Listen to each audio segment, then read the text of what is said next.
to on time, and so I'm happy to let Daniel introduce the next session and changing focus from approachability to the Rao-Blackwell theorem. Hi, hey everyone. Thanks so much for having me here. I'm really excited to be here to, continue to honor the legacy of David Blackwell. So I'm Daniel, and I'm going to talk about the Rao-Blackwell theorem. And first of all, I'm going to start by giving a very personal view of David Blackwell, what he means to me, and how I discovered David Blackwell. And I would say I only recently discovered David Blackwell 2012, which is, I would say, very recent for a lot of people here. And then I'm also going to talk about his ingenuity in spite of the odds he faced throughout his life. Then I'm going to go to the Rao-Blackwell theorem. I call it Blackwell-Rao. Some people call it Rao-Blackwell theorem. Some people call it the Rao-Blackwell theorem. But I'm just going to call it Rao-Blackwell mostly for this talk. Okay, so before I actually state the theorem and prove the theorem, I'm going to try to motivate it with sufficient statistics. If you don't know what that is, I'm going to actually try to precisely define it. Then I'm going to talk about the theorem statement and then prove the theorem, which is, I would say, just one slide. And then I'm going to try to apply it to privacy via perturbing sufficient statistics, which again, I'm going to define. And the notion of privacy, I'm going to use differential privacy introduced by Dork et al. It's a popular notion of privacy that pretty much says that you want to hide the effect of a single individual when you're computing a statistic. So for example, let's say you're trying to compute a mean. You want to be able to compute a mean while hiding the effect of an individual. So for example, you don't want to know, let's say intuitively, if I'm in the data set versus if I'm not in the data set. And so we're going to ensure that notion of privacy by adding some noise to some sufficient statistics, right? Okay, so now I'm going to start. All right, so how did I discover David Blackwell? Again, it was in 2012, so pretty recent. So I was in Budapest in 2012, and I was doing a study abroad. And if you, know a lot about Hungarians, they're really proud of Von Neumann. He's a Hungarian mathematician. Some people say that he actually founded game theory as a mathematical discipline. Some people, as in probably Hungarians, say that. He's made a lot of foundational, contributions to mathematics in different dimensions. So in 2012, I took this class about linear programming, and I learned a lot about game theory through the class. And I decided, okay, I'm just going to make a blog post and just post it on some news aggregator, Hacker News. And I got some comments. Specifically, there was this comment about vector payoffs. And I think the commenter was really asking about zero-sum games. Like, what does that mean? And why are you doing this? And even though, okay, I should have just, responded, okay, this is a zero-sum game. And I decided to actually investigate, are they like other types of games? And I actually just started asking, okay, about like vector payoffs, and I Googled for it. And then I discovered that David Blackwell actually asked the same question about vector payoffs. Which then led me to discover Blackwell's approachability theorem that Megan and Ricky have talked about plentifully. And so I was like, wow, David Blackwell, this foundational mathematician, also asked the same question. So the question is like, do all Black people think like this? Perhaps they do, right? He's Black, I'm Black. Of course, the answer is no, right? But it was very inspiring to see someone who looked like me do, such foundational work. And I started reading a lot about him, discovering a lot of his works. That just really led me on a journey towards doing a PhD. Okay, so we know the stories that you've heard, plentifully. We know he almost got hired at Berkeley in 1952. He was interviewed by statistician Neyman, and Neyman supported his appointment. But the head of the mathematics department also supported his appointment. But unfortunately, there were factors beyond Blackwell's control. Specifically, the wife of the mathematics professor did not support the appointment of Blackwell because she just wasn't comfortable with Black people being around, right? And so something beyond his control really led him to be pushed away from the path, I would say, for some time. But eventually, though, he still made a lot of contributions. And in fact, from 1942 all the way to 1954, he still made a lot of contributions. In fact, he wrote a textbook, I believe. So the theory of games and statistical decisions, which he wrote when he was still around HBCUs, when he was in the Southern University, Baton Rouge all the way to when he was in Howard University. He still made a lot of contributions. So he didn't just like wait around. He actually still thrived in his capacity, which is, I think, very inspiring. And this is something I tell a lot of my mentees. There are a lot of factors that are not in our control, but we still have to make an effort to strive to do our best, right? And I think that's, I mean, an inspiring story. Okay, so now I was still in the stage of trying to figure out, am I going to do a PhD? I like math, I like CS, but should I do it? And reading things like this, I would say, discouraged me a little bit, right? I mean, I don't want to face the same challenges that Blackwell faced, right? And so there were two questions. Am I willing to be in the system? And am I ready to be in the system? I was willing to be in the system, but I really wasn't ready at the time. And so what really made me decide to do a PhD was this. So I was a volunteer at the Citizen Schools, and mostly there were brown kids there. I mean, African-American kids, Hispanic kids. Here's my co-instructor, Ellen Yap. This was, I think, in 2015. And as you can see, they're holding Kit Kats. And so every session, we'll try to lure them in, like to come to class with like Kit Kats, and they will come a lot. And then towards the end of the semester, I asked some of the kids, like, so did you start coming just because of Kit Kat? And I mean, some of them would say yes, but then one of them, Tyrone, actually told me that it really wasn't about the Kit Kat, that he saw someone who looked like him, right? Teach him how to code. And then at the time, I really just was like, I guess that's a comment, right? And then I went home and then I thought about it a lot. I talked to my friends about it. And so he was inspired by just my existence, just my presence, right? Me looking like him really inspired him to, want to learn to code. And so the same way I was inspired by Blackwell. And so imagine if, a lot more people were inspired by people that look like me or Blackwell, and there could be a whole generation of people, doing mathematical sciences and believing they can do it. The same way that I thought I could do it because Blackwell did it. And so that's like, I would say, in my opinion, the greatest contribution of Blackwell. Sure, he's proved a lot of theorems, he's made a lot of contributions to science, but he's inspired entire generations of mathematicians, statisticians, computer scientists, right? To think he can do it and I can do it too. And the same holds for me and holds for a lot of other people. Okay, so I've talked about the first contribution, Blackwell's inspiration to a lot of people. We've heard from Megan, we've heard from Rakesh. Blackwell's approachability theorem, pretty much extending von Neumann's minimax theorem, 1928, thinking about scalar utility between two players to vector payups. This talk is going to be about the Rao-Blackwell theorem. And then we've also, I think, heard from Weena and Shrikant about contraction mappings. Blackwell also had some contributions about sufficient conditions for contraction mappings, and there's also applications to dynamic programming. So that's, I think, a very, very nice contribution also to MDPs and dynamic programming in general.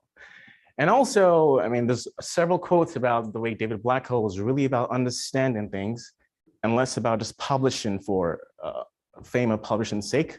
And it inspires a lot of people to, there's lots of quotations about, oh yeah, I'm really trying to, I'm not really interested in research. I'm interested in really understanding. And to understand something, you have to work it out yourself. I'm not gonna try to rehash all the quotations, but I think that's a very interesting style of research. Okay, so there's also books by David Blackwell. There's a basic statistics books. Apparently it's one of the first Bayesian statistics books. And there's also another book, Theory of Games, Statistical Decisions with Gershik that Ricky, I think, mentioned. Gershik, I believe, was at the Rand Corporation when they collaborated on this textbook. And yeah, so 1954 book. And for those familiar with just the title, it's very similar to Theory of Games and Economic Decisions by von Neumann and Morgenstern. And so you can see here, there's some influence between David Blackwell and von Neumann. And in fact, I think when David Blackwell was a postdoc at IES, they got to interact and exchange ideas, which was interesting.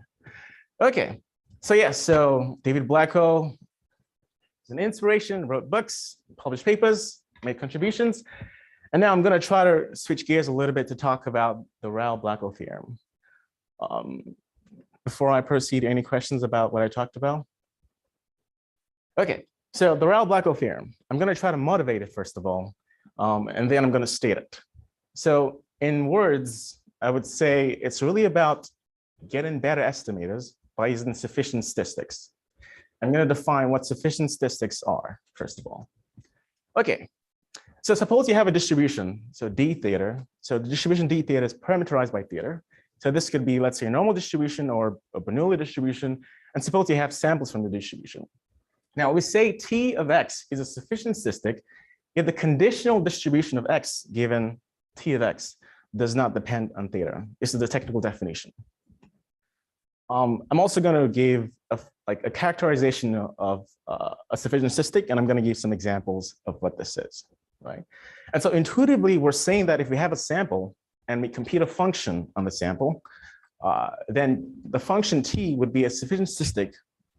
The function T evaluated on the sample would be a sufficient statistic if we can't learn anything more about the non-parameter theta than from T of X. That's the intuition, right?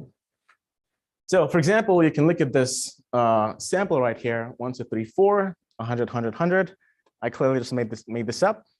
But let's say we're trying to calculate the population mean of this distribution from which the sample is drawn from. The median here is going to be 4. But if you look at the sample, we can clearly see that, the population mean is more likely to be closer to 100 than closer to 4. And so by looking at the sample, we can infer more about the population mean. So that tells us that the sample median is not sufficient for calculating the population mean, right? And so looking at the sample will give us a lot more information. On the other hand, the sample median, is not sufficient, but the sample mean would be sufficient because it would give us a lot more information about what the true population mean is. So intuitively, again, the sufficient statistic would give us information about, a lot more information about calculating the parameter of interest. That's intuition. Okay, so we know the definition of sufficient statistics now.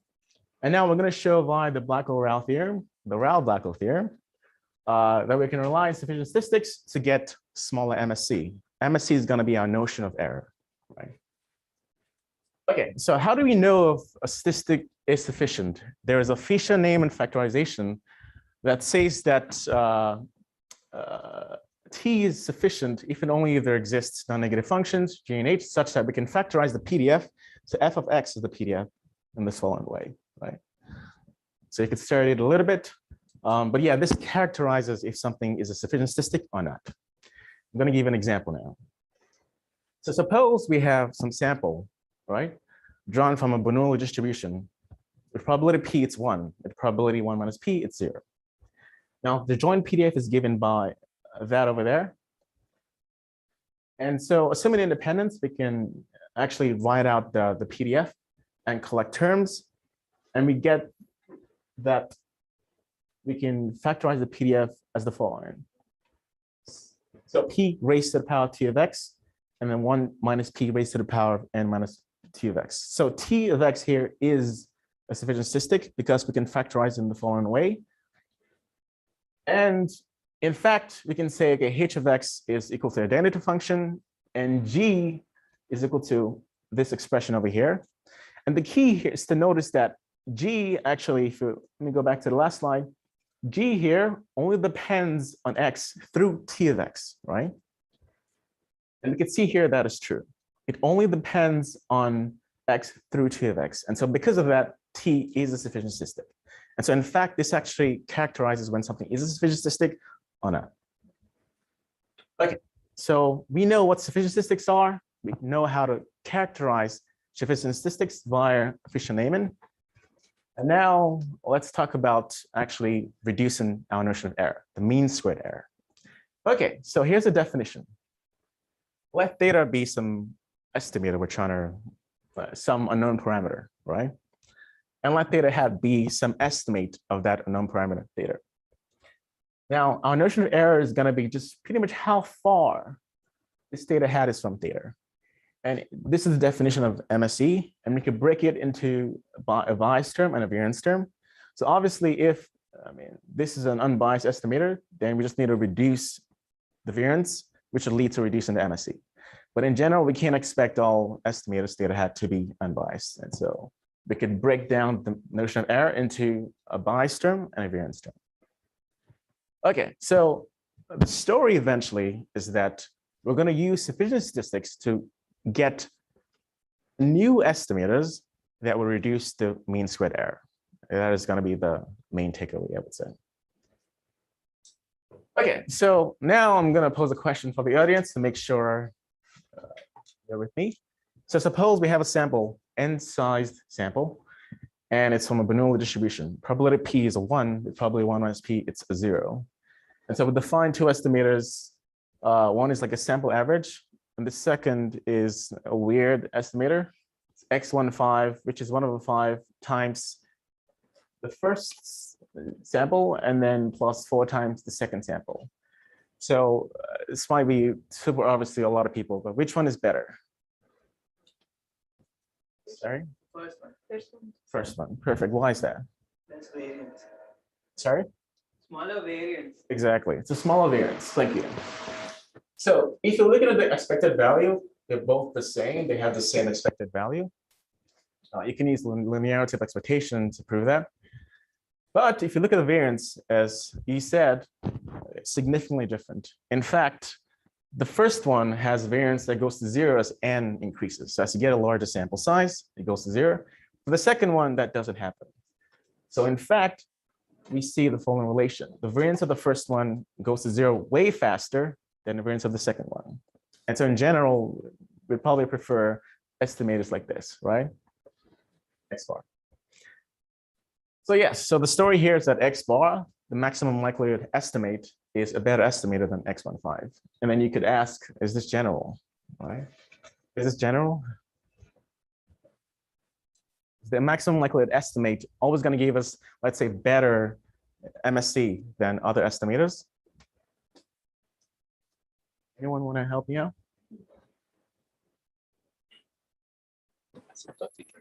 Sorry? That's true. That's a very nuanced answer. Asymptotically, it will give you that. But in this case, for example, we can actually, there are cases where the MLE wouldn't actually give us the best in terms of MSE, but asymptotically it will. So to illustrate the point, let's suppose we have a sample. For now, assume the mean is 0 and the variance term is here sigma squared. And now pay attention to this expression here, which I wrote on the board over there. So it's like a sum of squares of some term, looks like an empirical variance term, right? And it's a sufficient statistic. And now the MLE, so the maximum likelihood estimate of the variance term actually is the following. We can solve it. So we can get the PDF, you can get the log PDF, take derivatives, estimate sigma squared hat, and get that the MLE is the following term. And it's a biased, so it's a biased estimator. And so you can then try to unbias it. And so it turns out this actually is an unbiased estimate of sigma squared. But even though it's unbiased, actually, so now we have two estimators, this one, which is biased, but the MLE, and this one, which is unbiased, but not the MLE. And it turns out actually you can find another estimator that actually achieves a better MSE. And I'm gonna tell you what the estimator is. Okay, any questions before I keep going? Unless I drink my water. Okay, so we're gonna consider functions of the sample. So x1 all the way to xn. And so we're gonna consider functions that depend linearly on this sufficient statistic SXX, right? And in fact, I'm only gonna consider functions of this sufficient statistic, precisely, I would say, motivated by the Rao-Blackwell theorem, which again, I haven't really, introduced, but I'm just trying to motivate and set the stage. Okay, so what's the MSE of this estimator? So lambda SXX can be expanded to have this term over here, and then further expanding it, you get expectation of some lambda SXX squared term, and then you get some other terms. And it turns out, for example, let me actually just work this out. So the expected value of this actually is n minus 1 sigma squared. The expected value of the variance of this term is n minus 1, 2, 4. I would say, okay, believe me for this term, but I'm actually just going to quickly work this out. So why is this? xi minus x bar squared. And so you can use linear expectation and expand the terms. Xi squared minus x bar squared plus 2xi x bar. So expected value of all of this stuff. So luckily this coincides with the variance of xi. So we know we can get a sigma squared term here. So this is a result in an n sigma squared term here. And then this actually reduces to 2x bar squared because the summation would result in this looking like nx bar. And so this would cancel out. And so we just need to really consider just x bar squared, the expectation of this term. And you can work this out and get about sigma squared of n. And so because this is a summation, then there's going to be an n sigma squared term here. And for this term, we're going to get a minus sigma squared over n times n term. So we get the expectation is equal to n minus 1 times sigma squared. And you can do something similar to get the variance term. Yeah. OK, so now we know the variance and we know the expected value. And we can just plug in the values over there. And so we get that the second moment of s of xx would be, in this case, the variance plus a function of the mean. And then we can just actually use derivatives and solve for what value of lambda would minimize the MSE. And it turns out that value would be 1 over n plus 1. Okay? And so what have we done? We now have 3 estimators. Sxx over n, the MLE, which is biased. We have Sxx over n, n minus 1, unbiased. And then we have yet another one, Sxx over n plus 1. Not the MLE, not unbiased, but it has a small MSE, right? And now to see why we just relied on statistics to actually come up with those estimators. So the reason why pretty much is the Rao-Blackwell theorem. And now I'm going to try to state the theorem and then prove the theorem. But before I proceed, any questions about what I've just done? Okay. All right, so here's the Rao-Blackwell theorem. I call it the Blackwell-Rao theorem. Adam calls it the Blackwell-Rao theorem too. And I searched in Wikipedia, and so it's actually the Rao-Blackwell theorem, which is cool. And so suppose there's like a theta, and suppose I'm trying to estimate theta hat. So I'm trying to estimate theta via theta hat. I have an estimator, it has bounded sigma moments. And now suppose T is sufficient. We've seen the definition of sufficiency, and we actually know how to characterize it now by efficient naming. Now suppose we can get like a new estimator, theta star, using the sufficient statistics. Then it turns out that theta star actually would have smaller, could have a smaller MSE than the original estimator. And so this actually is called Rao Blackwellization. And it's an idempotent like operation. You can just do it once. And a nuance point is that, we're not actually guaranteed to get the smallest MSE possible. If it satisfies some conditions, like, okay, it's complete, which is some technical definition, then we know, okay, we can get the best unbiased estimator. But what we can just say is that we're going to get a better estimator in terms of MSE. That's all we're guaranteed. Okay. So what's the proof? I like it because it's just one page.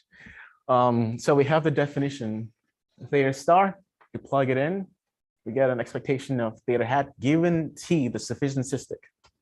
And now we could use the linearity expectation to just bring this theta to this, to bring the T to this other side. And now we can use Jensen's inequality to then obtain this term. And then finally, to get from 9 to 10, we could use the law of total expectation to get the final term. And so what we've proved here is that we got a new estimator, theta star, via Rao-Blackwell, that could have a smaller MSE than the original estimator. And that I think people refer to as Rao Blackwellization. And in fact, we actually didn't need to use Jensen's inequality here. We just need to observe that variances are not negative, right? And so the expectation of some random variable squared is going to be at least the expectation of the random variable all squared. And that's pretty much all we used here. But with Jensen's inequality, you can actually prove something more general. So for any loss function, it doesn't have to be the MSE. For any convex loss function, we can get a smaller loss by using Rao Blackwellization. Okay, any questions about this proof?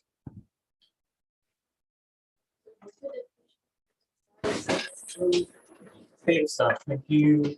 Theta star is a new estimator that depends on the old estimator theta hat. That you would say, in some ways, it could be an improved estimator that uses the sufficient statistics.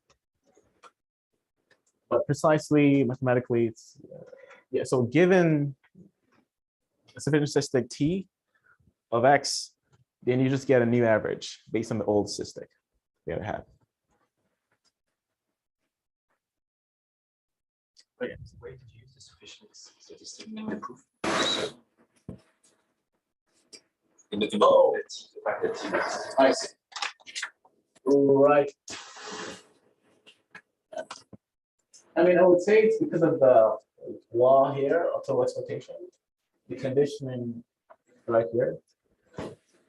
Yeah. So we're never going to apply this to the law. Yeah. 7 to 8. We use linearity of expectation to just because theta doesn't depend on t, and so we're just able to just bring it in here.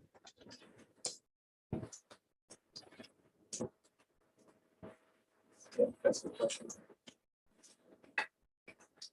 Any other questions? Okay, so yeah, that's it. So we have the Rao Blackwell Commodore theorem. And I'll probably check Wikipedia at some point, and I'll probably see there's a Rao Blackwell Commodore, someone else here. All right, so that's it. Very yeah, just this one page. Okay, so I've talked about the Rao Blackwell theorem. I try to motivate it, define sufficient statistics, and now let's just talk about an application.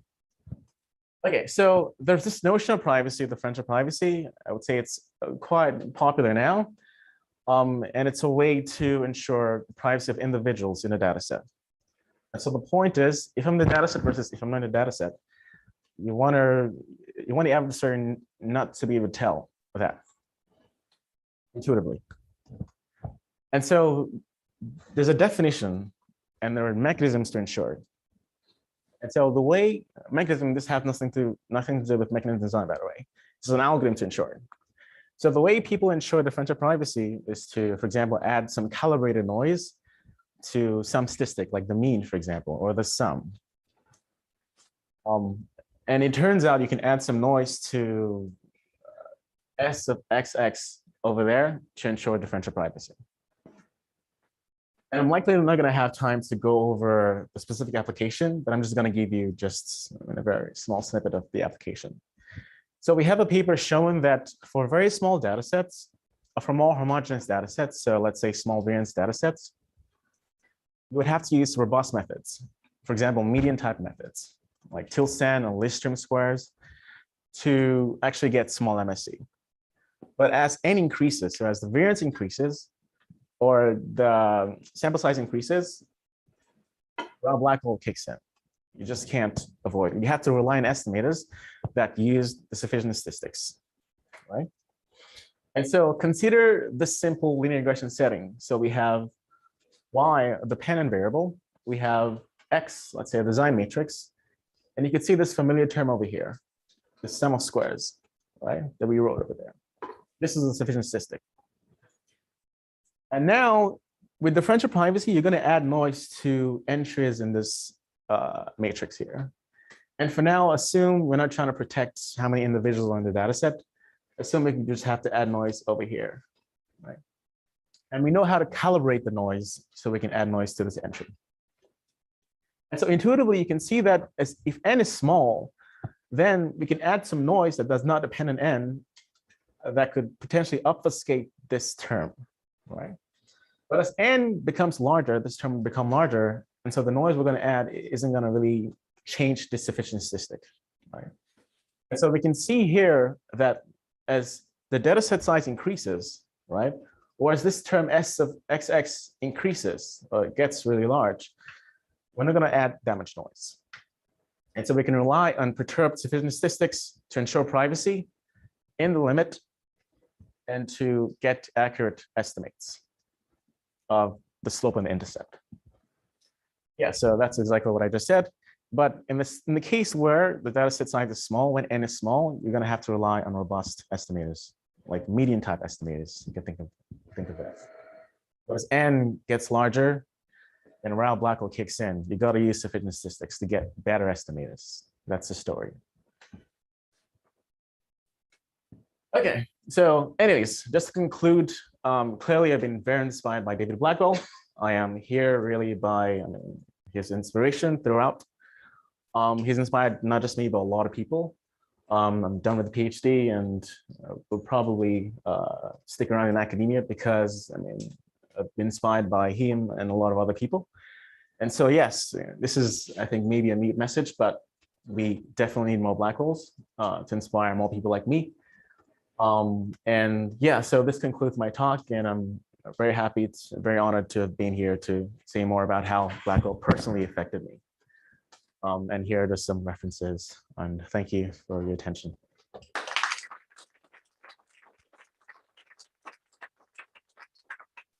Okay, let's take a couple questions, and wherever you are, Ben, you can come up and start plugging in out there.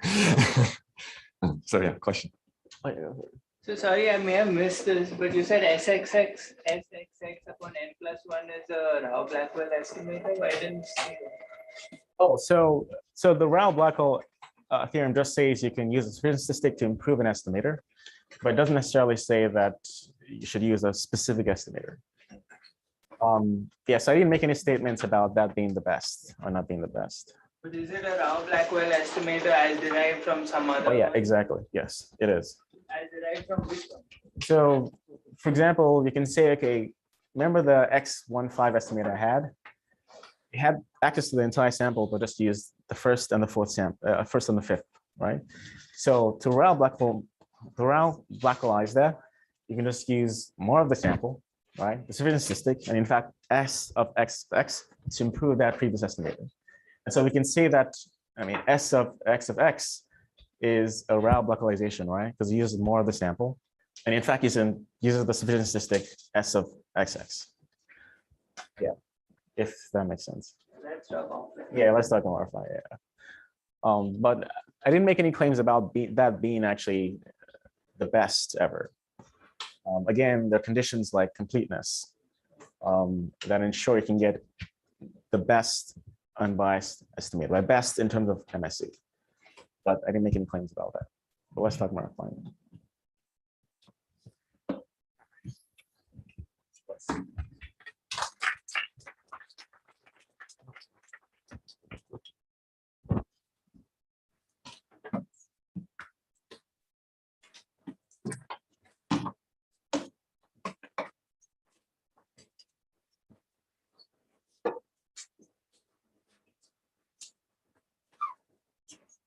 Okay, so our last talk in the motoring session, we've heard a lot about specific results, and I think in this talk we'll hear a lot about the approach to research of David Blackwell. So the floor is yours.